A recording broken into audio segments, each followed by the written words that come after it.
चलिए आज एक सफर पर निकलते हैं हमारे सौर मंडल के बिल्कुल दिल में, उस धधकते हुए तारे को समझने जो न सिर्फ जिंदगी को मुमकिन बनाता है बल्कि एक ऐसी जबरदस्त ताकत है जिसकी पहुंच अरबों किलोमीटर तक है। तो सवाल ये उठता है कि आखिर ये चीज है क्या? कौन सी वो ताकत है जो हमारे पूरे सौर मंडल को एक साथ बांधे हुए है और उसे लगातार एनर्जी देती जा रही है? जी हाँ, ये है सूरज। और ये आसमान में सिर्फ एक चमकता हुआ गोला नहीं है। नहीं, ये तो हमारे इस ब्रह्मांडीय मोहल्ले का गुरुत्वाकर्षण केंद्र है, जीवनदाता है और हमारे वजूद की बुनियाद है। तो सूरज को अगर सच में समझना है तो हमें इसकी बिल्कुल बेसिक बातों से शुरू करना होगा। तो चलिए, सबसे पहले हम अपने इस तारे की कुछ जरूरी बातें जान लेते हैं। तो सबसे पहली बात, सूरज एक तारा है, मतलब धधकते हुए प्लाज्मा का बहुत बड़ा गोला। और ये लगातार नॉन स्टॉप रोशनी और गर्मी की शक्ल में एनर्जी छोड़ता रहता है, जिससे हमारा पूरा सोलर सिस्टम नहाया रहता है। और पता है, ये काम वो कोई आज से नहीं कर रहा। सूरज की उम्र है करीब करीब 4.5 अरब साल, मतलब वो अपने आधी जिंदगी जी चुका है। सोचिए, ये गैस और धूल के एक बहुत बड़े बादल से बना था और तब से आज तक लगातार चमक रहा है। और हमसे इसकी दूरी, अरे वो तो कमाल की है, करीब 15 करोड़ किलोमीटर। इसको ऐसे समझिए कि अगर हम हाईवे की स्पीड से गाड़ी चलाकर सूरज तक जाने की कोशिश करें ना, तो पहुंचने में 150 साल से भी ज्यादा लग जाएंगे। इतनी दूर होने के बाद भी इसकी गर्मी और ताकत हम तक पहुंचती है। कमाल है ना? और एक मजेदार बात यह है कि इतनी बड़ी और ताकतवर चीज बनी है बहुत ही सिंपल चीजों से। सूरज का 99% से भी ज्यादा हिस्सा सिर्फ 2 गैसों से बना है, हाइड्रोजन और हीलियम। बस यही 2 गैसें हैं जो इसके जबरदस्त इंजन को चलाती हैं। तो बात आ ही गई है इंजन की। चलिए फिर अब जरा इसके अंदर झांक कर देखते हैं कि वो कौन सा प्रोसेस है जो सूरज को इतनी जबरदस्त पावर देता है। ये सवाल तो मन में आता ही है ना, कि आखिर अरबों सालों से लगातार कैसे चल रहा है बिना बुझे। इसका जवाब वो आग नहीं है जो हम जमीन पर देखते हैं, नहीं, इसका जवाब छुपा है एक कहीं ज्यादा पावरफुल प्रोसेस में जो इसके बिल्कुल सेंटर में होता है। और इस प्रोसेस का नाम है न्यूक्लियर फ्यूजन, यानी नाभिकीय संलयन। ये वो कमाल की प्रक्रिया है जो सूरज के दिल में होती है। वहां इतनी ज्यादा गर्मी और प्रेशर होता है, इतना ज्यादा कि हाइड्रोजन के एटम आपस में जुड़कर हीलियम बन जाते हैं। और जब ऐसा होता है तो जबरदस्त एनर्जी निकलती है। इसको आसान भाषा में समझें तो 3 स्टेप्स हैं। पहला, सूरज के बिल्कुल घने कोर में हाइड्रोजन के एटम एक दूसरे से जुड़ते हैं।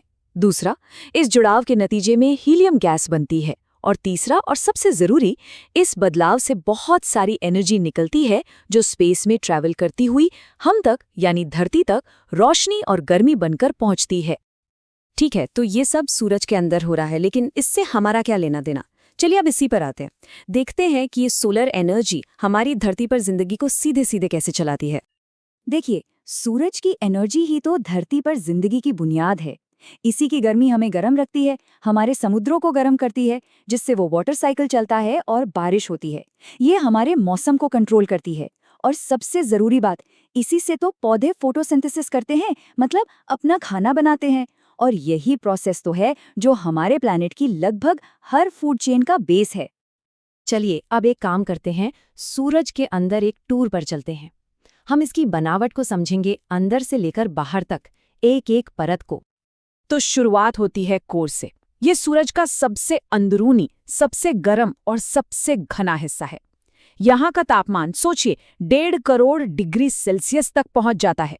यही वो जगह है जहां सारा न्यूक्लियर फ्यूजन का खेल होता है। कोर के ठीक बाहर है रेडिएटिव जोन।